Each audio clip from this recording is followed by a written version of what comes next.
ሰላም ፍቅር ጤና ይስጥልን ውድ የሀበጋር የክርክር መድረክ የቴሌቪዥን ፕሮግራም ታዳሚያን ቤተሰቦች እንደምን አላችሁ? ይህ ሀበጋር የተሰኘው የክርክር መድረክ የቴሌቪዥን ፕሮግራማችን ነው። አብራችሁ እንድትቆዩ የምጋብዛችሁ እኔ ጠበቃ አበባው አበበ ነኝ። ለዛሬ ለክርክር ርዕሰ ጉዳይነት የመረጥነው በኢትዮጵያ ሰላምና እርቅ ለመገንባት የሚያስችሉ በቂ የሰላም መሰረተ ልማቶች አሉ የሉም ሲሉ ተከራካሪዎቻችን ተሰይመዋል። አቶ ጣሰው ጀጎ በቂ የሰላም መሰረተ ልማቶች አሉ ይላሉ። የፌዴራሊዝምና ከባቢያዊ አስተዳደር ባለሙያ ናቸው። አቶ ጥላሁን ሊበን በቂ የሰላም መሰረተ ልማቶች የሉም ሲሉ ለክርክር ቀርበዋል። ዓለም አቀፍ ግንኙነትና ዲፕሎማሲ ባለሙያ ናቸው። እንደው እንደ ጥያቄ እንደመነሻ እንዲሆን ለውድ ተመልካቾቻችንም ግልጽ እንዲሆንላቸው ጥያቄን አነሳለሁ። በዋናነት እንደው በኢትዮጵያ ሰላምና እርቅ ለመገንባት የሚያስችሉ በቂ መሰረተ ልማቶች አሉ ሲሉ ለክርክር ተሰይመዋል። አቶ ጣሰው እንደው ምክንያታዊ ማስረጃዎት ምን ይሆን ይሄን ለማለት በቂና ግልጽ በሆነ አግባብ ቢያስረዱልን። 5 ደቂቃ አለዎት፣ ይቀጥሉ። አመሰግናለሁ። በኢትዮጵያ ብዙ የመሰረተ ልማቶች አሉ ከማለት ይልቅ በቂ የመሰረተ ልማቶች አሉ ብዬ ለመከራከር ስቀርብ ከመረጃ በላይ እንዳለኝ ለማሳወቅ እወዳለሁ። የመጀመሪያው እንትናችን መሰረተ ልማታችን የፌደራል መንግስት እንደመሆናችን መጠን በፌደራል ደረጃና በክልል ደረጃ ያሉ ህገ መንግስቶች ናቸው። ለሰላም የሚሰጡት ትኩረት ከፍተኛ ስለሆነ የወሰንም ይሁን ሌላ ጥያቄዎች ሲነሱ በሰላማዊ መንገድ ለመፍታት ያለን አደረጃጀት በቀላሉ እንድንከተላቸው ይረዱናል። ሌላው በተቋም ደረጃም ስንወስዳቸው ለምሳሌ በ2011 የተመሰረተው የሰላም ሚኒስቴር አንዱና ዋነኛው ነው። በሱ ስር ብዙ ዴስኮች አሉ። ከነዚህ ዴስኮች መካከል አንደኛው ማለት የሚቻለው የሰላም ግንባታ፣ ሁለተኛው የብሔራዊ አንድነት ግንባታ ዴስክ ሲሆን ሌላኛው ከግጭት አንፃር የሚሰሩ ስራዎችን የሚሰሩ ግጭት መከላከል፣ የግጭት ቅድመ ሁኔታ ሲቹዌሽን ሩም ወይም ደግሞ የሁኔታ ክትትልና ግምገማ እንዲሁም መሰረታዊ ሐሳቦችን በመያዝ ትንተናዎችን የሚሰሩ ዴስኮች መኖራቸው ነው። በሌላው በኩል ብሔራዊ የምክክር ኮሚሽኑ በ2021 እንደ ፈረንጅ አቆጣጠር ተመስርቶ በስራ ላይ ይገኛል። ሌላው በኢትዮጵያ አለ ብዬ መሰረተ ልማት ነውና ጥሩ መጋጋቢ ስራዎችን ከሌሎች ጋር ተጋግዞ ይሰራል የሚለው የኢትዮጵያ ሰብአዊ መብቶች ኮሚሽን ነው። ይህ ኮሚሽን እስከ ክልሎች ድረስ ቅርንጫፎችን ከፍቶ የሚያስተዳድረው የሚሰራው ስራ ስላለ መልካም ስራዎችን እነዚህ ተቋማት ሰርተው መሰረተ ልማትነታቸውን ያረጋግጣሉ የሚል አቋም ስላለኝ ነው። በሌላ በኩል ክልላዊ የሰላም መሰረተ ልማቶችም እንዲሁ በኢትዮጵያ 12 ክልሎችና 2 ከተማ አስተዳደሮች ውስጥ አሉ። ከነዚህ መካከል ዋነኛው የሰላምና ጸጥታ ቢሮዎች የሚባሉት ናቸው። እነዚህ የሰላምና ጸጥታ ቢሮዎች እንደየ ሁኔታቸው በዞን በወረዳ ደረጃ ተቋቁመው በሀገራችን ትልቅ ስራ እየሰሩ በመሆናቸው ምክንያት ጥሩ መሰረተ ልማት በቂ መሰረተ ልማት ኢትዮጵያ አላት ማለት አስችሎኛል። ሌላው ልማዳዊና ባህላዊ መዋቅሮቻችን ናቸው። የሽማግሌዎች ምክር ቤቶች፣ የሃይማኖት መሪዎችና ባህላዊ የግጭት መፍቻ ስርዓቶቻችን እንዲሁም አሰራሮች ያሏቸው በመሆናቸው ጥሩ መደላድል አለን፣ ጥሩ አቅም አለን ማለት ያስችላል። ሌላው ሲቪል ማህበረሰቦችና ህብረተሰቡ ተኮር የሆኑ የሰላም ገንቢ ተዋናዮች አሉን ብለን ማሰብ እንችላለን። እነዚህንም ከምን አንፃር ልናይ እንችላለን? ዋነኞቹ የሃይማኖት ተቋሞች ናቸው። ምክር ቤቶች አሏቸው።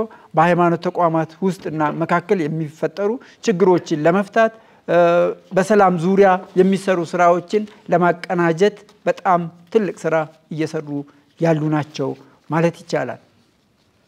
ሌላው ከነዚሁ ጋር አብሮ የሚሄደው በውስን ዞኖች የተመሰረቱ የሰላም ኮሚቴዎች አሉ። በወቅታዊ ጉዳዮች ላይም ተመስርተው የሚመሰረቱ ጊዜያዊ የሆኑ ኮሚቴዎች በየክልሉ በየወረዳው በየዞኑ በየሀገር አቀፍ ደረጃ አሉት ይቀጥሉ በሀገር አቀፍ ደረጃም ተመስርተው የሚሰሩ አሉ። በአራተኛ ደረጃ ልናገር የምፈልገው የሰላማዊነት ትምህርትና ምርምር የሚያደርጉ ዩኒቨርሲቲዎች ኢንስቲትዩሽንስ ተቋማት በሀገራችን በብዛት እንዳሉ ማወቅ ያስፈልጋል። እነዚህ ካሉን መሰረተ ልማቶች አሉንና በቂ ናቸው። ስላሰራራቸውና ሌላውን ጉዳይ ሌላ ጊዜ ብናወራበት መልካም ነው ብዬ አስባለሁ። በሌላ በኩል በትምህርት ቤቶች የሰላም ክበቦች በሰላም ሚኒስቴር የሚደራጁ በትምህርት ሚኒስቴር አማካይነት ደግሞ በየትምህርት ቤቱ የሰላም የተማሪዎች ፓርላማዎች በሴቶችና ማህበራዊ ጉዳይ ሚኒስቴርና ቢሮዎች የሚመሰረቱ የህፃናትና የወጣቶች ምክር ቤቶች እነዚህንና ሌሎችንም መጠቃቀስ እየቻልኩ ከጊዜ አንፃር እምተዋቸው ብዙዎች ስላሉ መልካምና በቂ መሰረተ ልማቶች አሉን ስል በልበ ሙሉነት ነው። አመሰግናለሁ። እናመሰግናለን። እኛም ተመልካቾቻችን በመከታተል የምትገኙት ሀበጋር የክርክር መድረክ የቴሌቪዥን ፕሮግራማችንን ነው። አሁን ደግሞ ወደ ሁለተኛው ተከራካሪያችን በቀጥታ አልፋለሁኝ። አንድ ጥያቄም አነሳለሁ። በኢትዮጵያ ሰላምና እርቅ ለመገንባት የሚያስችል በቂ የሰላም መሰረተ ልማቶች የሉም ሲሉ ለክርክር ቀርበውልናልና ተከራካሪዎች ቅድም 1 2 3 ብለው መንግስታዊም ከመንግስታዊ መዋቅር ውጪ የሆኑ መሰረተ ልማቶችን ሁሉ በዝርዝር ሲያነሱ ነበርና እኒ ሁሉ መሰረተ ልማቶች ይያሉ እሳቸው እንዳሉት እርሶ እንዴት ለክርክር የሉም ብለው ተሰየሙ? እሳቸው ዘርዝረዋል። እንግዲህ ጥያቄው አሉ የሉም ብቻ ሳይሆን ካሉ ማስረጃ ከሉ ደግሞ ማስረጃ ያስፈልጋል። ተቋማቱም አሉ ለምሳሌ አንድ ሰው አለ የሚባለው በህይወት ሲኖር ነው። ከሞተ የለም። እነዚህ መሰረተ ልማትም ከዚህ የተለዩ አይደሉም። እንደው ማስረጃዎትን እኮ ለሄድ ነው። ለምሳሌ እሳቸው ማንስተዋል እኛ ኢትዮጵያኖች በብዙ ሴቶቻችን በተለይም ደግሞ በሽምግልና ማህበረሰባችን እንዳመጣጡ የተለያዩ የሽምግልና ግጭት መፍቻ ዘዴዎች አሉ። ለምሳሌ በራያ መሽር ትችላለህ። በራያ የራሱ አለ። በኦሮሚያ ክልል አባገዳዎች አሉ። እንደ ሀገር ደግሞ ሀገር ሽማግሌዎች አሉ። የሃይማኖቶች አባቶች አሉ። ቅድም እሳቸው የሚዘረዘሩ ትምህርት ቤቶች ተቋማቶች አሉ። ነገር ግን ምንም ስራ እየሰሩ አይደለም። ለምን ካልከኝ ሰው ወይም አንድ ስራ የሚለካው በተግባሩ ነው። አሉ ስለኔ የሉም ወይም አሉ ብዬ ለመከራከር አልመጣውም። የሉም ስል ቅድም እንዳልኩህ በተቋም በስም አሉ በተግባር የሉም። ባለመኖራቸውም ደግሞ በተለይም ባለፉት 6 ዓመታት ያለምንም ተገላጋይ እየተደባደብን ነው። ታው ምንም የለም። ፖለቲካው ዳር ቆሞ ያገዳድልናል። የሀገር ሽማግሌም በለው ሌሎችም ሃይማኖት አባቶችም በላቸው ሌሎችም ሲቪል ማህበረሰብ ቅድም ተጠቅሷል። ሀገራዊ ምክር ኮሚሽን የሽግግር ፍትህ ፖሊሲ ጥሩ ነው። እነዚህ ኢትዮጵያ ውስጥ ያለውን ችግር የሚፈቱ ከሆነ ጥሩ ነው። ተቋማት ናቸው እነዚህ። ሌሎችም አሉ ከዛ በፊት የነበረው ለምሳሌ የኢትዮጵያ እርቅ ኮሚሽን ይባል ነበር አይደል? ምንም ሳይሰራ ተሰናብቷል። ጊዜው አለቀበት። ጊዜው ባያልቅበትም ምንም የሰራው ስራ የለም። ስለዚህ ኢትዮጵያ ውስጥ ማንንም ኢትዮጵያ ውስጥ ያለው ችግር እንዲፈታ ከተፈለገ ተቋማቱ መሬት የወረደ ስራ መስራት አለበት። ለምንድን ነው ሊሰሩ ያልቻሉት? እንደው ተቋማቱ አሉ ያው የሉም በሚል አናነሳም። በጀት አላቸው፣ ሰራተኞች አላቸው፣ ስልጣን ተግባር ኃላፊነት አላቸው። ግን ይሄ ሁሉ ይያለ ተግባራዊ ሊሆኑ ያልቻሉበት ምክንያት እንደው በእርሶ እይታ ምንድነው? በሁለት ነገር ከፍለዋለሁ። አንደኛ በራሳቸው ድክመት፣ ሁለተኛ በፖለቲካ ተጽዕኖ። ለምሳሌ የሃይማኖት አባቶችን ማንሳት እንችላለን። የሀገር ሽማግሌዎችን ብዙ መግለጫዎች ይወጣሉ፣ ተጽዕኖ አለባቸው።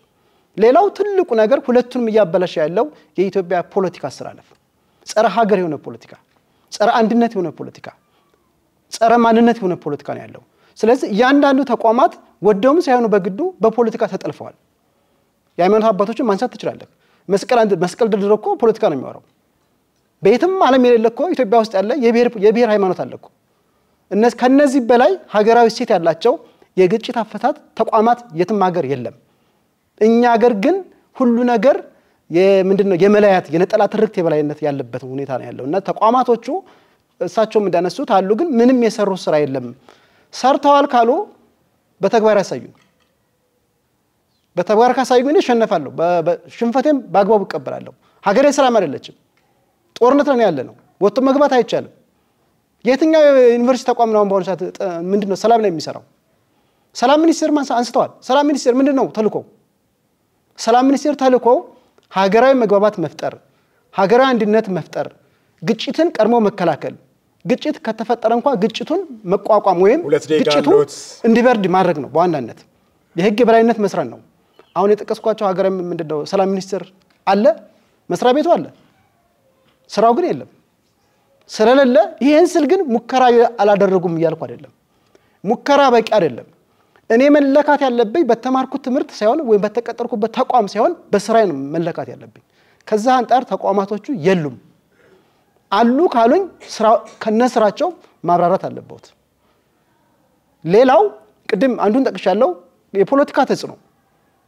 እንዴ ታስታውስ እኮ ነው 2015 መግቢያ አካባቢ እኮ የሲቪል ማህበረሰብ ጦርነት ይቁም ግጭት ይብቃ ችግሮቻችን በሰላማዊ መንገድ እንፍታ ብለው እኮ ስብሰባ ላይ ያደረጉ ሲሉ ወደ 35 የሲቪል ማህበረሰብ ድርጅቶች ፖሊስ መጥቶ አስቆማቸዋል ምንድነው ሀገር ስለዚህ እኔ የምለካው በስማቸው ሳይሆን በተግባራቸው ነው ሀገራዊ ምክክር ኮሚሽንም በለው የሽግግር ፍትህም በለው እርቅ ኮሚሽንም በለው ሲቪል ማህበረሰብም በላቸው ሌሎችንም በላቸው ዝም ብለው ተቋም መስርተው የራሳቸውን ዓላማ ከማሳካት ውጭ ሌላ የሰሩ ስራ የለም ይሄን ስልግል አልሰሩም ይያልኩ አይደለም ስራ የሚለካውንም ተጽዕኖ በመፍጠር ነው ጦርነት ማስቆም አልቻሉም ማንኛውም ዜጋ ስራቸውን ሰርተዋል ከተባለ እንደው አልጋ ባልጋ እንደው ምንም ነጥብ የሌለባት ነጭ በሆነ ሁኔታ ነው ሰላም የሚጠበቀው እንደዛ ያልኩ አይደለም ያልኩ ሙከራዎች አሉ አልኩ ሙከራዎች አይደለም ኢትዮጵያ ውስጥ ሙከራ አይደለም የሚያስፈልገው ጦርነት መቆም አለበት ጦርነት እንዲቆም መንግስት ብቻ አይደለም መስራት ያለበት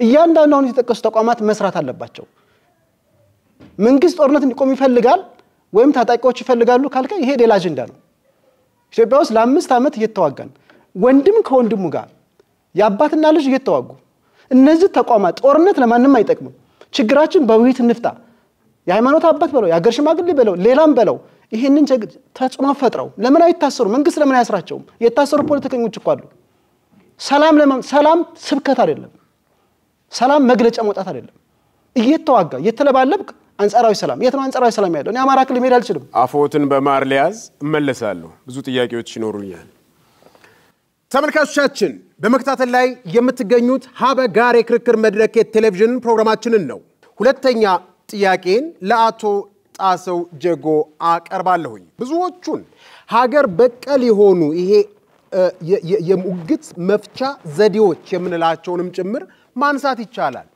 አዎ አሉን ጥርስ የሌላቸው አንበሶች ናቸው ሰራ ወይንም ተሰርቷል ተብሎ የሚነሳ ነገር ካለ አንድ ይጥቀሱልኝ የሚል መከራከሪያ ሐሳብ አንስተዋል እንደው እኔም ደሞ እንደው ጨመር ላርግና ጥያቄ ላንሳ ጸባችንን ስናየው አይደለም 3000 ዓመት የኖርን 3 ዓመት እኮ ያለች ወይንም ከተመሰረተች 3 ዓመት የሞላት አትመስልም ሲሉ ብዙዎች ይናገራሉ ከዚህ አንፃር ስልጣን ተግባር ኃላፊነታቸውን ተወጥተዋል የኡነት ሊጠቀስ የሚችል ተግባር ፈጽመዋል ካሉ በዝርዝር ቢያነሱልን መልካም አመሰግናለሁ እንግዲህ አቶ ጥላሁን ተቋማቱ አሉ በቂ ናቸው የሚለውን ይደግፉና በተግባር ደረጃ ነው ልዩነቱን የምናነሳው ነገር ግን አንዳንድ ጊዜ ቀርብ ብለን የምናየውና በሩቅ ሆነን የምናየው ነገር እኩል እይታ እኩል ገጽታቸውን አናያቸውም የሰላም ሚኒስቴርን እንደው እንደ ምሳሌ ልውሰድና የሰላም ሚኒስቴር በስሩ የተለያዩ ዴስኮች አሉ የተለያዩ መሪ ስራ አስፈጻሚ የሚባሉ ተቋማት ያሉት አካል ነው እነዚህ አካላት ከክልል ከከተማ አስተዳደር አካላት ጋራ በህብረት የሚሰሯቸው በጥምረት የሚሰሯቸው የተለያዩ ጉዳዮች አሏቸው ምንድናቸው እነሱ ቢጠቅሱልን ልዘረዝራቸው ነው አንደኛው በሰላም ዙሪያ ስለ ሰላም ምንነት ስለ ሰላም አስፈላጊነት ያልተረዱ ሰዎች የሚያደርጉትን እንቅስቃሴ የሚያቆሙበትን ሁኔታ እንዲያዩት መንገዶችን እንዲያውቋቸው እና ወደ ሰላማዊ መንገድ እንዲመጡ ግንዛቤዎችን በማስፋት ላይ ነበረ አሁንም ነው ወደፊትም ይቀጥላል ይሄ ተቋም እስካለ ድረስ ለምሳሌ በቤኒሻንጉል ጉሙዝ አካባቢ የነበረውን ታጣቂ ኃይል አብዛኛውን ትጥቁን እንዲፈታና ሰላማዊ ህይወቱን እንዲጀምር ካደረጉት መስሪያ ቤቶች አንዱ የሰላም ሚኒስቴር ነው። ይሄንንና ሌሎችንም ስራዎች ቦታዎች እየጠቀስኩኝ ማስቀመጥ ይቻላል። ሌላው የኢትዮጵያ ሰብአዊ ኮሚሽንን በትንሹ ማንሳት ያስፈልገናል። እየደፈረ ወደፊት እየወጣ መንግስትም ይሁን ሌሎች ተዋጊ አካላት ወይም ደግሞ ተቃራኒ አካላት ተብሎ የሚጠሩት አካላት የሚያደርሱትን ሰብአዊ ኢኮኖሚያዊ ይሄ መግለጫ ነው። ከይቅርታ ጋር አሁን ሰው ያወሩት ያለው ስለ መግለጫ ነው። እሱን ጠቅሻለሁ። መግለጫ ማውጣት አይደለም የሰላም ስራ። ሰላም ስብከት አይደለም፣ ሰላም ተግባር ነው። ኢትዮጵያ ውስጥ ጦርነት አለ። ይሄን ያምናሉ? ጦርነት አለ የለም? መልሱልኝ። ጦርነት እንዳለ አውቃለሁ። ጦርነት ከየት መጣ? ለምን ወደ ጦርነት ውስጥ ገባ? ብጨርስ አይሻልም? እሺ ግድ የለም። በዛው እንድመልሱልኝ። እሺ ጦርነት አለ። ጦርነቱ ባልተግባቡ ሐሳቦች ወይም ደግሞ ያልተግባቡ ሰዎች ሁኔታዎችን በተቀምጦ ከመነጋገር ይልቅ መሳሪያ ይዞ መነሳት ምናልባት ማን ያግባባቸው? ማን እየመለሱ ማን ያግባባቸው? ተቋማት አሉ ካለ እነዛ ተቋማት ማግባባት አለባቸው። እዚህንም ጥያቄ እኮ ይሄ ነው። በዛው እንድመልሱልኝ ማን ያግባባቸው? እርሶና እኔ ከተጋጨን አበባው ማስታረቅ አለበት። አበባውን ለማስታረቅ ፍላጎት ከሌለው እርሶና እኔ እንደባደባለን። ኢትዮጵያ ውስጥ ያለው ነባራዊ ሁኔታ ይሄ ነው። አያርገው ይቀጥሉ። የሁሉ ሰው መግቢያ ሊያጣሉ። እሺ እና የኢትዮጵያ ሰብአዊ ኮሚሽን ትልቅ እድገት አሳየ ከምለው በዚህ 2-3 አመት በተለይ ዶክተር ዳንኤል በቀለ የሚባሉ ሰው በነበሩበት ወቅት ከፍተኛ የሆኑ ሰብአዊ ጥሰቶችን በመንግስትም ሲደረጉ እያጋለጠ ተገቢ አይደለም እስከማለት የሚደርስ አካል ነው። ይሄ አንዱ ስራው ነው። የሃይማኖት ተቋማት ጉባኤዎችንም እንመልከት። ስራቸው ምን ነበረ? እስካሁንስ ምን እየሰሩ ነው? በሰላም ዙሪያ የምትናገር ወይም ደግሞ ለውይይት የምትሆን መጽሔቶችን እያዘጋጁ በሀገር አቀፍ ደረጃ በውጪውም ደግሞ መልእክቶችን እያስተላለፉ ብዙ ነገሮችን ሰዎች እንዲረዱና ወደ ሰላማዊ ህይወታቸው እንዲመጡ ያደረጉበት አጋጣሚ አለ። ያ ከሆነ ይላሉ እሳቸውና እንዴት እንዲህ አይነት ውጥንቅጥ ውስጥ ገባን? ከአዲስ አበባ ወጣ ብለን እኮ በሰላም ደርሰን መምጣት አልቻልንም ይላሉ እሳቸው። ኢቭን ቤተሰብ መሃል ራሱ ፖለቲክሱ ገብቶ አለመግባባት ፈጥሯል ሲሉ የአባትና ልጅን ማስረጃ አነሱና ከዛ አንፃር ለምን እንዲሆነን? በጣም ጥሩ። ምንድነው 1000 ሆነን ባዶ እጃችንን ከምንቆም አንድ መሳሪያ የያዘ ሰው ብዙ ረብሻ ሊያነሳ ይችላል። እነዚህ ረብሻ እዚህም እዛም የምናያቸው እውነት እንደ አማራ ህዝብ ወይም እንደ ኦሮሚያ አካባቢ እንደሆነ አካባቢ እንደምንጠቅሰው አካባቢ ሙሉውን ጦርነት ሆኖ ያለበት አይደለም። እንደሱ ቢሆን በልተን የምናድረው ጠጥተን የምንወጣው ለብሰን ወዲያ የምንልበት አጋጣሚ አይኖረንም ነበር። ጦርነት የለም እያልኩ አይደለም። ግጭቶች እዚህም እዛም አሉ። እነዚህ ግጭት ሳይሆን ጦርነት ነው ያለው። ቆይ እንደ ቸርነቱስ ቢሆን እንደዛ ያለ ነው። አሁን በግልጽ እንደ ሀገር 10 ሚሊዮን ህዝብ ይሄን አሁን ያሉትን ማሟላት የማንችልበት ሀገር ላይ ነው ያለ ነውና እንደው ያ መሆኑ በራሱ ወይንም ቤዚክ ኒድስ መሰረታዊ ፍላጎት አሟልተን መሄዳችን በራሱ ከሰላም ጋር ንጽጽር ሊኖረው ይችላል። እንግዲህ ዘላቂ ሰላም አሉታዊ ሰላም የሚባሉ ነገሮች አሉ በሰላም ዙሪያ። አሁን እኛ በአብዛኛው ሳይሆን በውስን ቦታዎች ላይ አሉታዊ ሰላም አለ። ግጭቶች አሉ። ግን በአብዛኛው ህብረተሰባችንን ስንመለከት ማህበረሰቡ አብሮ የሚኖረው የትኛውም ክልል ላይ ያለው ማህበረሰብ አብሮ የሚኖረው አዎንታዊ ሰላሙን ስላረጋገጠ ነው። በልቼ ማደር የምችለው ከከሌ ጋርም ሆኜ በመኖሬ ነው ብሎ ስለሚኖር ነው። ቅድም እንዳልነው ጥያቄዎች ያሏቸው አካላት በመድረክ ላይ የሚጨርሷቸውን ነገሮች በጦር መሳሪያ ነው የምንጨርሰው ብለው ወደ መዋጋቱ የሚሄዱ አካላት እንዳሉ መካድ አይቻልም። ነገር ግን ቁጭ ብሎ የመነጋገር የመወያየት ባህላችን ደካማ ስለሆነ ቅንጅታዊ አሰራራችን ቅድም አቶ ጥላሁንም እንዳሉት ገና ያልተጠናከረና ያልተደራጀ በመሆኑ አንዳንዴ የበጀት ጥያቄዎች እዚህም እዛም ሰዓት ጨርሰዋል። በኋላ የምንመለስ ይሆናል። ምናልባት እንደው የሰላም መሰረተ ልማቶች በሚል የዘረዘሯቸው እሳቸው የሚያነሷቸው አሉና በቂ ህዝባዊ ወገንተኝነትና ቅቡልነት አላቸው ነው ወይንስ ፖለቲካው ስለሚጫናቸው ነው እንደነዛ አይነት ተግባራቸው ሊሰሩ ያልቻሉት? እሳቸው ደግሞ ሲሉ ነበር እንደው በሩቁ ሆነን እንተቻለን እንጂ ጠጋ ብለን ብናይ እያልተሰሩ ያልሆኑ ነገሮች የሉም፣ ብዙ ነገሮች እየተሰሩ ነው የሚል ሐሳብ አላቸው። ከዚህ አንፃር ማለት እሳቸውም ቅድም አንስተዋል። አሁን ብዙ ስራ ሰርተዋል። ግጭት ያለው የተወሰነ ቦታ ብቻ ነው እንጂ ሰላም ነው እያሉ ነው ያሉት። 80% ህዝብ ከ180% ህዝብ ችግር ውስጥ ያለ እንደው ሌሎቹ ሰላም ናቸው ብንል እንኳን እንደ ሀገር ካወራን እንደ አይነት ሰላም የለም ቤትም ማለት እሳቸው ቅድም አሁን ሲያነሱ እንደነበረው ለማህበረሰባቸው እያደረሱ ነው፣ ግንዛቤ እየሰጡ ነው ሲሉ ነበር።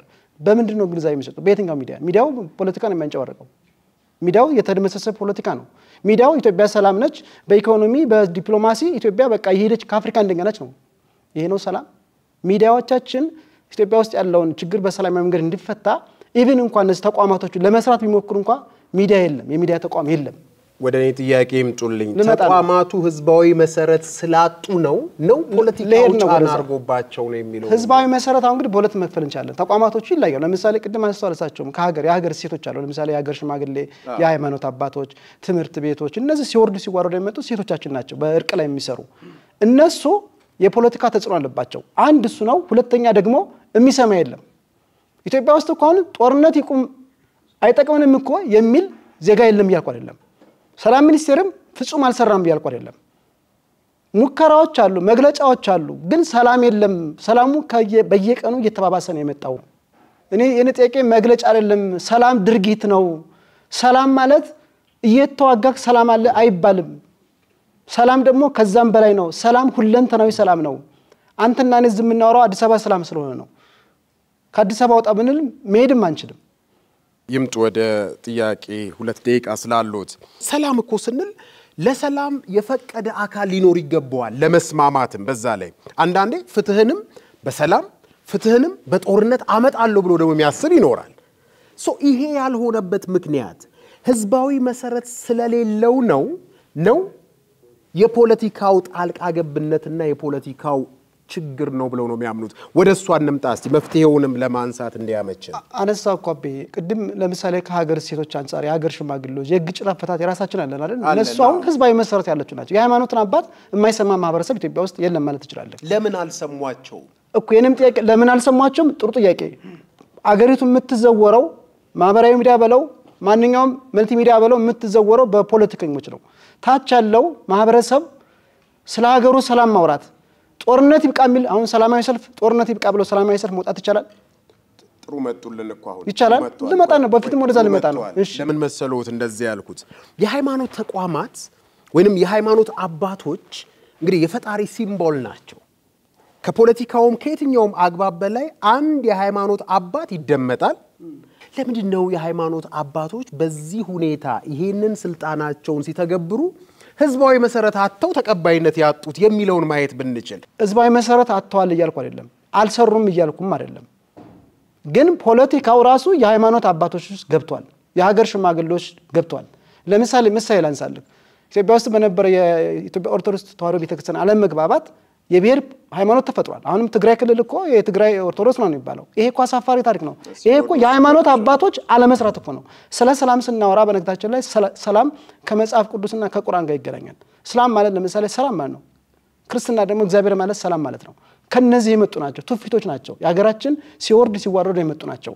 አሁን ግን የፖለቲካው የበላይነት ስላለ የነጠላ ትርክ የበላይነት ስላለ ሚዲያውን የተቆጣጠሩት ፖለቲከኞች የሚዲያ የደም ነጋዴዎች ናቸው። ሚዲያ ስንል ማህበራዊ ሚዲያ ለምሳሌ ቲክቶክ ማንሳት ትችላለህ።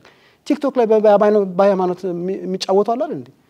ሌሎችም አሉ። ስለዚህ እነዚህ ሚዲያውን የተቆጣጠሩት ኢትዮጵያ ውስጥ ሰላም የነሱን የማህበራዊ ሚዲያ በለው የሚኒስትሪ ሚዲያ በለው ፖለቲከኞች ናቸው ሰላም የነሱ እንጂ ማህበረሰባችን ውስጥ ችግር የለም። እንመለሳለን። ታንክ ዩ ውድ ተመልካቾቻችን፣ ይህ ሀበጋር የክርክር መድረክ የቴሌቪዥን ፕሮግራማችን ነው። አሁን ወደ 3ኛው ጥያቄ አልፋለሁኝ። አቶ ጣሰው ተከራካሪዎት አቶ ጥላሁን በግልጽ እያነሱ ያሉት ምንድነው? ለምሳሌ ተቋማቱ አሉ፣ የሚሞክሩት ነገር አለ፣ ግን ተቋማቱ በራሱ ፖለቲሳይዝድ ሆነዋል። በተሻለ መልኩ ፖለቲካውን ነው እንጂ የሚያራምዱት የተቋቋሙበትን ስልጣን ተግባር ኃላፊነት ስላልተወጡ ነው ይሄ ሁሉ የሆነው የሃይማኖት ተቋማት ጭምር የሃይማኖት አባቶች ጋር ሁሉ ፖለቲካው ገብቶ ውጥንቅጥ አምጥቶብናል አይደለም ተቋማቱ ይያሉ ነው ምን ይላሉ እርሶ 2 ደቂቃ አሉት አመሰግናለሁ ፖለቲካ መግባቱ ብቻ አይደለም ብያ አምናለሁ እኔ ደግሞ እነዚህ ተቋማት የሰላም ሚኒስቴርም ይሁን ሌሎች ኮሚሽኖችን ስንመለከታቸው የተሰጣቸውን ተልኮ ለመወጣት ሰራተኞችን ቀጥረው ደሞዝ እየከፈሉ እየሰሩ መሆናቸውን በግልጽ መውሰድ ያስፈልገናል ነገር ግን ችግሩ ምንድነው የማህበረሰባችን የጥቂት ከማህበረሰቦቻችን ጥቂቶቹ አንዳንድ ነገሮችን የሚያነሱባቸው አካሄዶች ለውይይት ለክርክር ለምክክር በማያመች ሁኔታ የጥያቄዎቻችን አቀራረብ አንዳንድ ጊዜ ጠመንጃ ይዣለሁ ከሚል አንፃር የሚነሳ አይነት ብቻ ሊሆን ስለሚችል እኛ ከጥንት ጀምሮ ተዋጊዎች ነን የሚለውን ዛሬም ተዋጊ ሆነን የሆነ መብታችንን እናስከብራለን የሆነ መንገዳችንን እንሄዳለን ከሚል አይነት ሐሳብ ብቻ በጠረጴዛ ዙሪያ ተቀምጠን የሆነ ነገርን እናሳካለን ስኬታማ እንሆናለን የሚለውን አስተሳሰብ ብዙም ስላላዳበርን ይሄን ሁኔታ ወደ ግጭት በሚያመራ ሁኔታ ውስጥ ወደቅን ብያም አስባለሁ ሌላው እንደ ችግር ሊወሰድ የሚችለው የኢኮኖሚያችን አለማደግና የድህነት ሁኔታዎች የባጀት ሙሉ በሙሉ ተመድቦ ስራዎችን ከመስራት አንፃር ጊዜውን ጠብቆ ያለ መሄድ እነዚህ ጉዳዮች አልፎ ቅንጅታዊ አሰራሮች በደንብ እስከታች አለመውረዳቸው ችግሮቹን ቶሎ እንዳንፈታቸው አድርጎናል እንጂ እነዚህ ቅድም የጠቃቀስኳቸውና አቶ ጥላሁንም ያመኑባቸው ተቋሞች አለመኖር ስራ አለመስራት አይደለም ብዬ አምናለሁ እናመሰግናለን ወደ እርሶ እመጣለሁ እሳቸው በግልጽ እየዘረዘሩት ያለው ነገር አለ ላለመግባባታችን ለሰላም ማጣታችን ምክንያት የሚሉት ተቋማቱ ደግሞ እንዳሉ ያምናሉ እርሶ ተግባራቸው ነው እንጂ ጥያቄ ውስጥ የከተቱት ምን ይሁን እነዚህ ተቋማት ምን ቢያደርጉ የተሻለ ሰላም ሊመጣ ይችላል ብለው ያምናሉ ተከባብረን ተፋቅረን በሰላም እንድንኖር እዚች ሀገር ላይ ምን ይደረግ ከማን ምን ይተበቅ የተቋማቱ ብቻ ነው የነዋሪውስ የዜጋውስ ኃላፊነት አይደለም ወይ እውነት ነው ሰላም የመንግስት ወይም የፓርቲ ብቻ ሳይሆን የእያንዳንዱ ዜጋ ኃላፊነት ነው ሰላም ከሌለ ምንም የለም ይሄን ሁላችንም ስናምን እንደ ዜጋ እንደ ሀገር ስናስብ ሀገራችንን ሰላም ይመጣል ብዬ አስባለሁ ከዛ አንፃር ነው እኔ አቋም ኢትዮጵያ ውስጥ ያለው ችግር አሁን የመንግስት ብቻ ነው ብዬ አልወስድም እሳቸውም አንስተውታል አሁን ወደ ጦርነት የሚገቡ ወይ ችግሮቻቸውን በትጥቅ ትግል ለማሳካት ጦርነት ከፍተው እየተዋጉ ነው ብለዋል እነዚህን ጦርነት እንዳይከፈት ወይም ጦርነት ወደ ትግል ወደ ጫካ እንዳይገቡ የማድረግ የማን ኃላፊነት ነው ሰላም ላይ ባለመስራታችን እኮ ነው እነም እየተከራከሩኩ ያለውት ተቋማቱ እኛ አጋጣሚ ሆኖ በታሪክ የከበርን ሀገር እንደሆናችን መጠን ተቋማቶች አሉ ግን በቂ አይደለም ናቸው የሚለው የሚያከራክረን አሁን ተቋማቱ ምን ሰሩ በሚለው ነው እየተከራከሩኩ ያለው እሳቸው ግን ሰርተናል ሰላም ሚኒስቴርን አንስተዋል የሰላም ሚኒስቴር ቅድም አንስቻለሁ ዋና ተልእኮ ሀገራዊ መግባባት መፍጠር ሰላምና አንድነት ላይ መስራት የህግ የበላይነትን እንዲከበር ማድረግ ነው በዋናነት ተልእኮ በአጭሩ ኢትዮጵያ ውስጥ የህግ የበላይነት የለም የሰው ልጅ በሰላም ወጥቶ የማይገባበት ማንንም ጉልበተኛ መንገድ ላግቶ 1.5 ሚሊዮን አምጣ ካላመጣ ብሎ እየደፈ ገሉ አስፋልት ላይ የጣላት የህግ የበላይነት የለም የህግ የበላይነት የለም ኢትዮጵያ ውስጥ አቋሜ ነው ሰዓት ጨርሰናል ቆይ በኋላ በማጠቃለያውት ይመጣሉ ተመልካቾቻችን በመከታተል ላይ የምትገኙት ሀበጋር የክርክር መድረክ የቴሌቪዥን ፕሮግራማችንን ነው አብራችሁን እንድትቆዩ የምጋብዘው እኔ ጠበቃ አበባው አበበ ነኝ አሁን ደግሞ ከናንተ ከውድ ታዳሚያን የሚነሱ አራት ጥያቄዎች ይኖሩናል አንድ ምሳሌ አንስቼ ብቻ ነው ጥያቄን በዛው እንዲመልሱልኝ የምፈልገው በቅርቡ አንድ አካባቢ ላይ ወደ ቦረና አካባቢ አንዲትን ጥፋት አጥፍታ በደቦ ሽማግሌዎች በተቀመጡበት ዛፍ ላይ ታስራ ስትገረፍ አይተናል ራሷን መቆጣጠር እስኪያቅታትና በህክምና ከፍተኛ የሚባል ደረጃ ላይ ደርሳ እስክትታከም ድረስ ማለት ነው የሀገር ሽማግሌዎች በተቀመጡበት ሀገር ማለት ሰላሟ የሚመጣው ከአካባቢ ነው ከማህበረሰብ ነው የሚወጣው ሁሉም ነገር እንደ ካልቸር የመጣ ነገር ሊሆን ይችላል ግን አንዲት ሀገር ሰላሟን ልታገኝ የምትችለው በመትመለከተውና በመታየው ነገር ነው ሚዛን እየደፋ ያ ነገር ሲመጣ መግረፍ መምታት መግደል ህግ ይሆናል ማለት ነው የሚያስቆሙ አይኖርም እነዛ ሽማግሌዎች አሁንም ድረስ በሽምግልና ላይ ቁጭ ብሏል መንግስት እንደ መንግስት ሊወስድ የሚገባውን ኃላፊነት አልወሰደም ለምን ዛሬም ፍርድ ይሰጣሉ እነዛ ሽማግሌዎች ሰላምን ለማምጣት ማን ያቃል ወደ ሌላ ቦታ ሄደው ሰላምን እንዲያመጡ ሊላኩ ይችላሉ እዛ ጋር ያልተፈታ ችግር በሀገር ደረጃ ላለመሆኑ ምንም ዋስትና የለንም በአካባቢ ያልተፈታ እንዴት ሀገርን የመቀየር አቅም ይኖራል የሚለውን ነው ማንሳት ይፈልኩት አመሰግናለሁ ሰላምን በሁለት መክፈል እንችላለን አንጻራዊና አውንታዊና አንጻራዊ ሰላም ማለት እንችላለን አንጻራዊን ያው ለሚሊቴሪው ፓርት ነው የምንሰጠው ስለዚህ አውንታዊ ፓርት እንዴት ነው መገንባት የሚቻለው የሚለው ነው አንድ የሚያደርጉ እሴቶች አሉ በእምነቱ ተቋማት በጎሳ መሪዎች ለምን የለም አልክ ታንክ ዩ እሺ ሰላም ሲነሳ ምክር ይነሳል ምክር ሲነሳ ደግሞ መካሪ ይነሳል ይላሉ በአገራችን ውስጥ እንደሚታወቀው በርካታ ምሁራኖች ሂድ በለው ግፋ በለው የጦርነትን ጣምና አላጣጣምንም በሚሉበት ሰዓት በሚሉበት ወቅት ላይ ሰላምን ካራቁት እርቅ እንዴት ይኖራል ብለው ያስባሉ ኢትዮጵያ ውስጥ ሰላምና እርቅ ለመገንባት በቂ የሰላም መሰረተ ልማቶች አሉ ብለዋል እነዚህ መሰረተ ልማቶች ካሉ ታዲያ ሰላምና እርቅ ለማምጣት ምንድነው ያገደን ለምን ተሳነን ሰላምና እርቅ ለምን አላመጣንም በእነዚህ መሰረተ ልማቶች ብቻ ሰላምና እርቅ ማምጣት ይቻላል ሰላም ሚኒስተር የሰራው ስራ የለም ብለ ስትገልጽ ማለት ነው አሁን ለምሳሌ በኦሮሚያ ክልል ኦነግ ሸኔ ተብሎ የሚንቀሳቀስ ኃይል ውስጥ በጃልሰኝ የሚመራውን ኃይል ሰላም ፈጥሮ ህዝቡ ወደ ማህበረሰቡ እንዲቀላቀል ተደርጓል ይሄ አንድ ሰላም ሚኒስተር የሰራው ስራ ነው እና ይሄንን በምን አንፃር ታየዋለህ እላለሁ መንግስት ሰላም ጥሪ ያደርጋል ጥሪውን ተቀብሎ መምጣት የሚችለው ያይታጠቀው ኃይል ነው እንጂ መንግስት መቼም በኃይል ይዞ ናና ስለ ሰላም ለድርድር ተቀመጥ ብሎ አይለው ይሄ መንግስት በምንም አንፃር ናና ብሎ ጁን ይዞ ጠምዝዞ ሳው የሚያመጣው ቀጥታ ናና እንደራደር ብሎ በየጊዜው ጥሪ ያደርጋል መግለጫ ይሰጣል ይሄንን በምን አንፃር ታየዋለህ ከዚህ ውጪ መንግስት ማድረግ የሚችለው ምንድነው ብዬ አመሰግናለሁ ተመልካቾች ተመልሰናል ይህ ሀበጋር የክርክር መድረክ የቴሌቪዥን ፕሮግራማችን ነው የተለያዩ የሙያ ዘርፍ ላይ ያሉ ምሁራኖችን በመድረኩ የጋበዘ ወቅታዊና ሀገራዊ በሆኑ ጉዳዮች ላይ የክርክር መድረክ የሚያዘጋጀው ሀበጋር የክርክር መድረክ የቴሌቪዥን ፕሮግራማችን ነው ደበበ ኃይለ ገብርኤል የህግ ቢሮ ከአርትስ ቴሌቪዥን ጋር በመተባበር ዘወትር ረቡዕ ከምሽቱ 3 ሰዓት ጀምሮ ወደ እናንተ በቤታችሁ ይደርሳል አብራችሁ እንድትቆዩ የምጋብዛችሁ እኔ ጠበቃ አበባው አበበ ነኝ አቶ ጣሰው ጀጎ በቀጥታ ወደ እርሶ ልለፍ የፌዴራሊዝምና ከባቢያዊ አስተዳደር ባለሙያ ናቸው ለተነሱት 4 ጥያቄዎች ምላሽ ይስጡልን በ6 ደቂቃ ውስጥ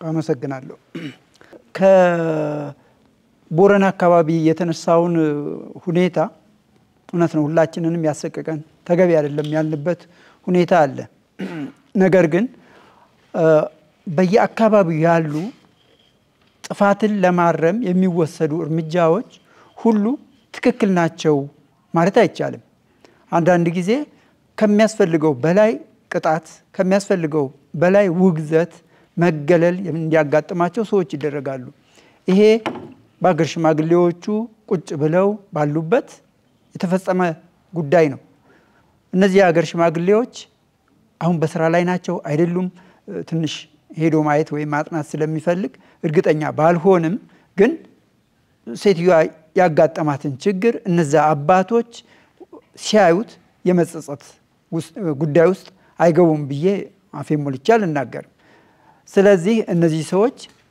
እንዲወሰድ ያደረጉት ምናልባት እነሱ በጊዜው ባሉበት ከአባትነታቸው ጉዳዩን ደግሞ ካዩበት አንፃር የወሰዱት እርምጃ ሊሆን ይችላል ይሄ ጥፋት አይደለም ይያልኩ አይደለም ግን እነሱ ባዩበት አንግል ስላልሆነን እኛ ተገቢ አይደለም ብለን ሁላችንም መናገር እንችላለን እነሱም ነገ የሚጸጸቱበት የጉዳቷን ሁኔታ ሲያዩ ካሳ እንድታገኝ ሁኔታዎችን የሚያመቻቹ ሆነዋል ብዬ አስባለሁ ሌላው በተደጋጋሚ የተነሱ ጥያቄዎች ተቋሞቹ መኖራቸው ብቻ በቂ ነው ወይ ነው መጀመሪያ ላይ የተጠየቅ ነው። በቂ የመሰረተ ልማት ሰላምን ለማስፈን እርቅን ለማውረድ መሰረተ ልማቶቹ በበቂ ሁኔታ ደረጃ ኢትዮጵያ ውስጥ አሉ ወይ የሚለውን ለመመለስ ያህል አዎ አሉ ነው ብለን የተነሳ ነው።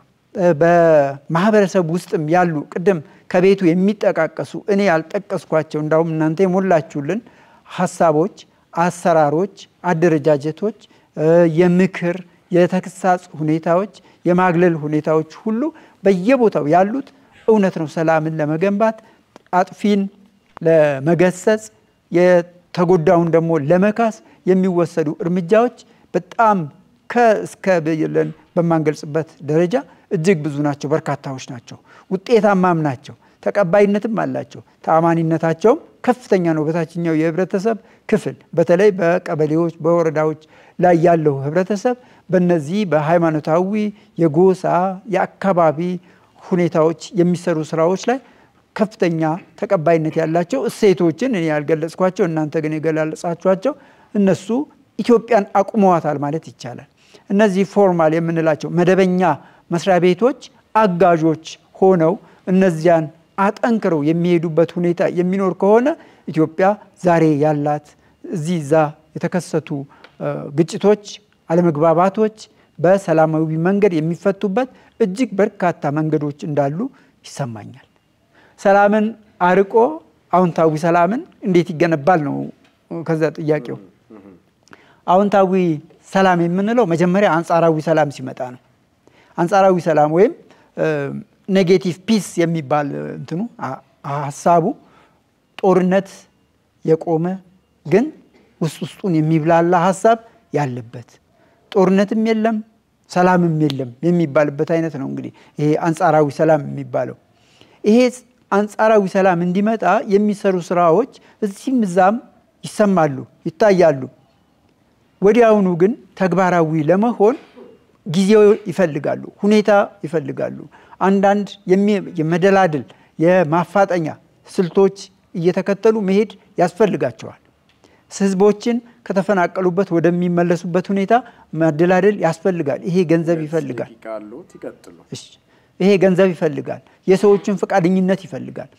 በአካባቢው ሲመለሱ ምንም አይነት ጉዳት እንደማይደርስባቸው እርግጠኛ መሆንን ይጠይቃል። ስለዚህ እነዚህን ስራዎች የሰላም ሚኒስቴርም ሆነ ሌሎች የክልል የሰላምና የጸጥታ አካላት እየሰሩባቸው ነው። ህብረተሰቡን አሳምኖ ከመመለሱ በፊት አካባቢውን ሰላማዊ ከማድረግ አንፃር ይህንን እየሰራ ስለሆነ ሰላማዊ አዎንታዊ ሰላምን ለመገንባት አንድ መደላደል ነው ብዬ አስባለሁ።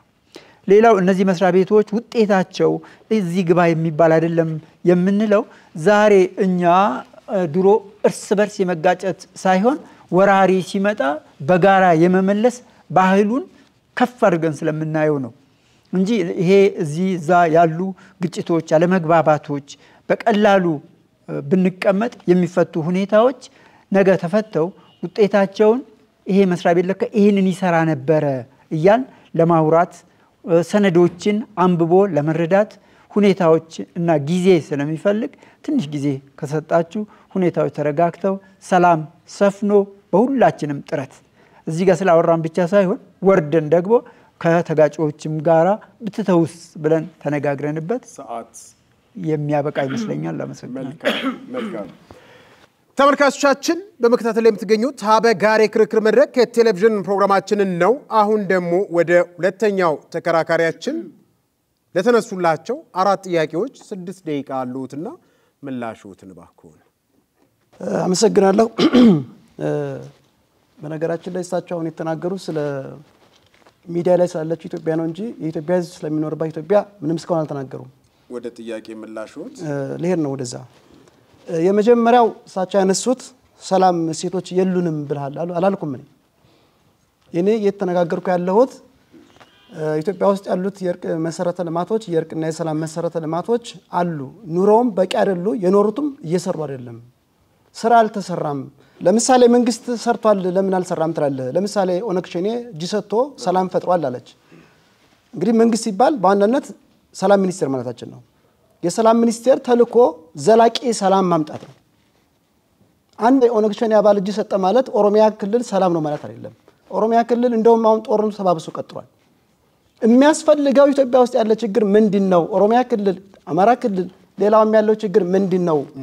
ለምን እዚህ ውስጥ ችግር ኖ እያወራን ያለነው ስለ ኢትዮጵያ ነው እንጂ ስለሆነ ክልል ስለሆነ መንደር አይደለም። እያወራን ያለነው የኢትዮጵያ በኢትዮጵያ እርቀ ሰላም ለማምጣት መሰረተ ልማቶች በቂ ናቸው ብሎ ነው ማወራው ስለ ኢትዮጵያ ነው። ኦነግ ሸኔ የሆነ ኃይል እጅ ስለሰጠ ኦሮሚያ ክልል ሰላም አይደለችም። አሁን የኦሮሞ እናት እያለቀሰች ነው። ሚዲያው የኛ ሚዲያ ስለማይዘግብ ነው። ቢቢሲ ይዘግበዋል፣ አልጀዚራ ይዘግበዋል፣ ተመሳሳይ አማራ ክልልም። ስለዚህ ሰላም ሚኒስቴር በመግለጫና ሙከራዎችን ያደረገው እንጂ መሬት የወረደ ስራ አልሰራም። ስላልሰራ እየተዋጋን ነው። የምንዋጋው ስላልተግባባን ነው። ለምን አልተግባባንም? መካሪ ስለጠፋ ቢኖር እንኳን የመናገር መብት የለም። በየትኛው ሚዲያ ነው ዳውን ስለ ሰላም የምታወራው? እኔ ኢትዮጵያ ውስጥ ጦርነት ይቁም ብዬ ባወራ የትኛው ሚዲያ ልታሰር እችላለሁ? መንግስት ባያስረኝ ታጣቂዎች ያስሩኛል ወይም መንገራግተው ይገሉኛል። ይሄን ነው ማውራት ያለብን። ስለ ኢትዮጵያ ስናወራ ነባራዊ ሁኔታ ነው። ሰላም አንጻራዊ ትላላችሁ። አንጻራዊ የፖለቲካ ቃል ነው። ሰላም ሁለንተናዊ ነው። ቅድም እዛ ተነስቷል። ሰላም ጦርነት አለመኖር ብቻ አይደለም ትላላችሁ። አይበሉኝ እኔን እዚሁ ላይ መንግስት ምን ያድርግ ከተባለ ባጭር ቋንቋ መንግስት ከታጣቂዎች ጋር ይደራደር። ኢትዮጵያ ውስጥ ጦርነት ካልቆመ የሃይማኖት አባቶችም ሌሎች ዓለም አቀፍ የሃይማኖት አባቶች ቢመጣ የኢትዮጵያ ችግር በሽምግልና የሚፈታ ነው። ታዲያ አንዱ ተቋም የምንድነው የብሔራዊ የምክክር ኮሚሽኑ ተግባሩ አይደለ እንዴ? ይሄንን ለማሳካት ሳር ለይሄድ ያቀነሰለ ጥሩ ሀገራዊ ምክክር ኮሚሽን ወይም ምክክር ማድረግ ግብ አይደለም። ብዙ ሀገሮች ሀገራዊ ምክክር አድርገው ስኬታማ ሆነዋል። ስኬታማም አልሆነም። መመካከር አለበት አላሉም። አሁን እኮ ለሄድ ነው ወደዛ እኮ ሀገራዊ ምክክር ያስፈልገናል ስላልተግባባን ሀገራዊ ምክክር ያስፈልገናል ብለን ሀገራዊ ምክክር ኮሚሽን ተቋቁሟል። መንግስት ሊመሰገን ይገባል። ሀገራዊ ምክክር ኮሚሽኑ ምንድነው ዓላማው?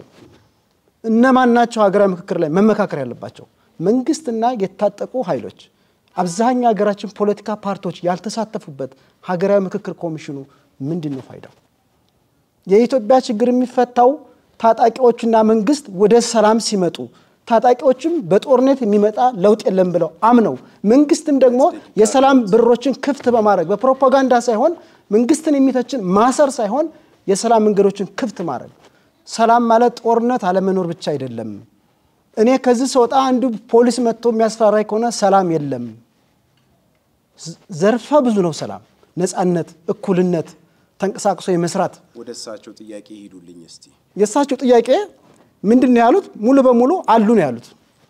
ሰላም ሴቶችም አሉ መተው ምንድነው ስትራክቸሩም አለ ለምን የለም ትላለህ ነው ማለት። እንደውም እሳቸው ያሉት ሁላችንም ኢትዮጵያ ውስጥ ያለነው የሰላም አምባሳደር ነን ብለዋል። እሳቸው እንዳሉት እኛ የሰላም አምባሳደር ከሆን ለምን ነው የምንገዳደለው? አሁን እኮ ሰው ተጣልቶ የሚገላግል እኮ የለም። ይፈራል ብሔሩን እንዴ የሆነ ብሔር ቢሆንስ መጥቶ ይመታኝ ይችላል። ሰው ተጣልቶ መገላገል ያልተቻለበት ሰው እየተፈራራ ሰው ጋር ስታወራ አገራዊ አንድነት ላይ ባለመስራታችን የሰላምን ትርጉም ስላልገባን የሚያስረዳም ስለሌለ የሚረዳም ስለሌለ እየተገዳደልን ያለነው። ከዚህ በላይ የሰላም እጦት የለም። ይሄንን አምነን ችግራችን አብረን ችግራችን ካልፈታን እርሶ እንዳሉትም እኛ የሰላም አምባሳደርና አሉ። ሌላውም እንደዛ ይላል። ሁሉም አሁን ጉልበተኛ ነው ኢትዮጵያ ውስጥ የሚዲያ ሰራዊት አለ፣ ሌሎችም አሉ።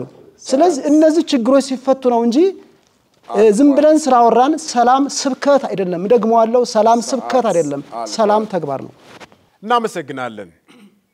ተመልካቾቻችን አሁን 3 ደቂቃ አላቸው የማጠቃለያ ጊዜ። ባነሱት ርዕሰ ጉዳይ ዙሪያ በ3 ደቂቃ ውስጥ ሸብ አድርገው ሐሳባቸውን ያጠቃልሉልናል። በቀጥታ ወደ እርሶ ልለፍ። እስቲ አቶ ጣሰው ጀጎ። አመሰግናለሁ። ይሄንን እንደ ማጠቃለያ የምሰጠው አንደኛ ተቋማዊም ሆነ በማህበረሰቡ ውስጥ ያሉ እሴቶቻችን በቂ መሰረተ ልማቶች ናቸው።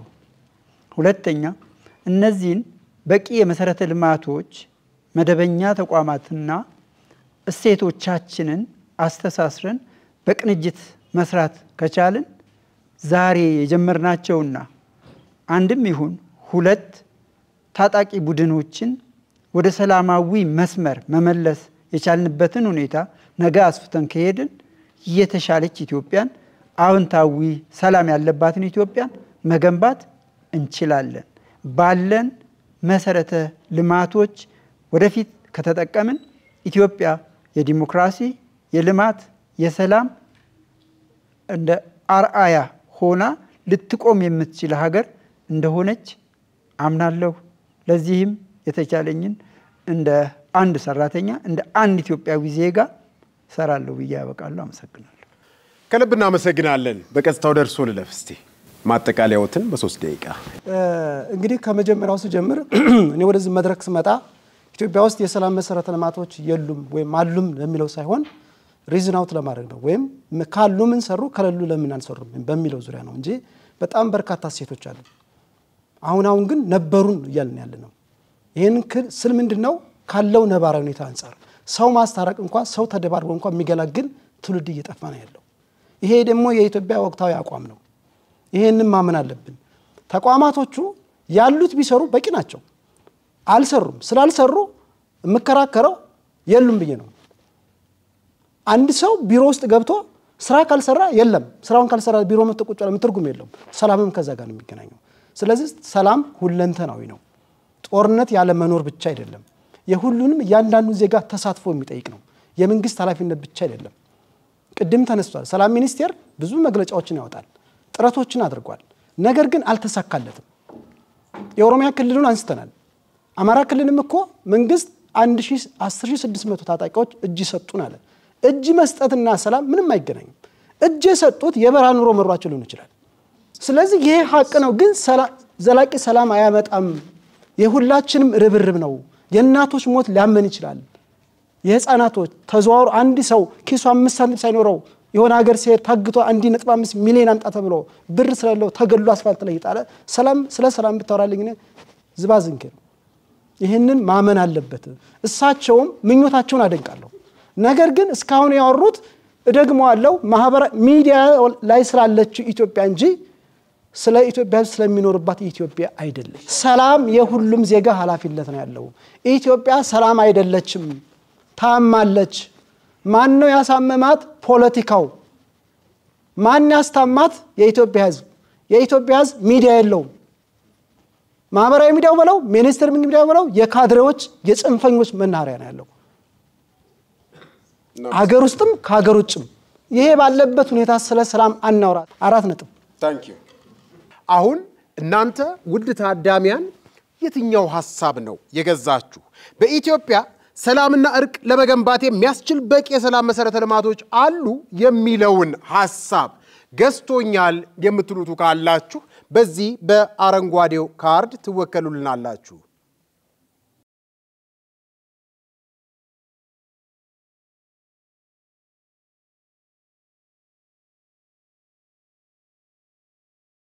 በኢትዮጵያ ሰላምና እርቅ ለመገንባት የሚያስችል በቂ የሰላም መሰረተ ልማቶች የሉም ሲሉ ያነሱትን ሐሳብ የምትደግፉ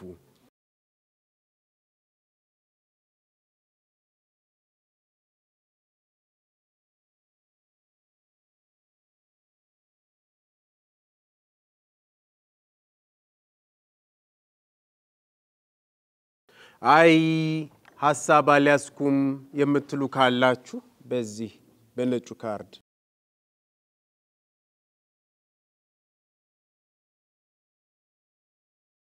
ተመልካቾቻችን ውጤት ደርሶናል። በኢትዮጵያ ሰላምና እርቅ ለመገንባት የሚያስችል በቂ የሰላም መሰረተ ልማት አለ የለም ስንል ያደረግነው ክርክር እንግዲህ ቅድመ ክርክር ላይ በቂ የሰላም መሰረተ ልማቶች አሉ ስትሉ 22 ሰዎች መርጣችሁ ነበረ። በርዕሰ ጉዳዩ ዙሪያ ሐሳብ የለንም ያላችሁ የነበራችሁ 17 ነበራችሁ።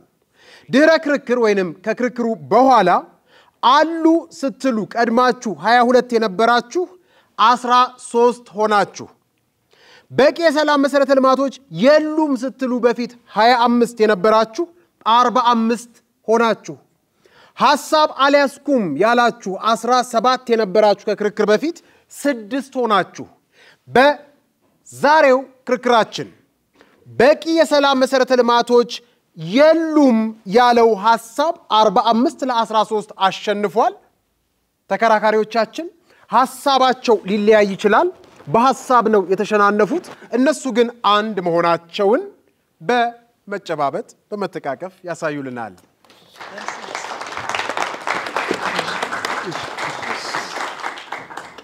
ሰላም ሁኑልን።